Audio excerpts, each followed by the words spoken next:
Cinema written this evening by Anthony Lane, who's probably the finest film critic writing today. So there's some lovely stuff going on down. There's a short film we made for the evening, some kind of a light show thing to do with cinema I haven't seen yet, and a fabulous auction with incredible things to bid for. Like there's that model of a Formula One racing car that James Hunt used to drive, which they can bid for. Someone can bid for the right to go to have a private screening at the IMAX. I imagine they take friends. You might feel a bit lonely on your own there, but then that would be quite some indulgence when you go and see a film on your own in the IMAX. So it'll be a fun evening, I'm sure.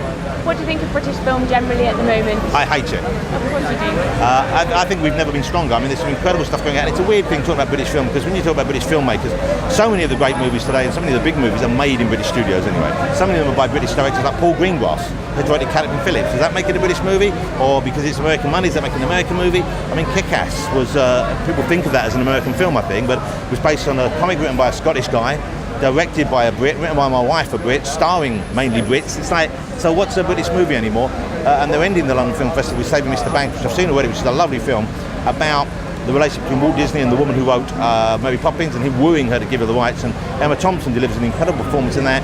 So it kind of feels like a British movie because it's about a British person starring a British person, but it's probably an American film. I think it's a Disney picture, so I tend not to look at it that way. But I do know that there are some great movies being made by this country, in this country, with the talent that is born here. Also great TV. I mean, TV's like really breaking through at the moment. Yeah. Do you think it could be taking over from film? I don't think it'll ever take over film because they're very different experience. I think there's room for both. I mean, Broadchurch was incredible.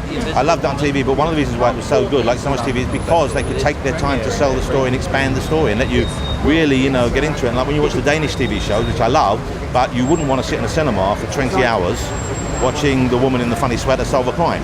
But on TV it's great. It kind of adds to the appeal. So I think they're such different forms that they're not necessarily in competition. Right. What films have really stood out for you just of late? Gravity. I saw Gravity, which is just about to open. I think it's the premiere this Wednesday, and it's not out about November, but Sandra Bullock and Captain Phillips is great as well. But Gravity, if she doesn't get the Oscar for that, really, it's just an incredible film.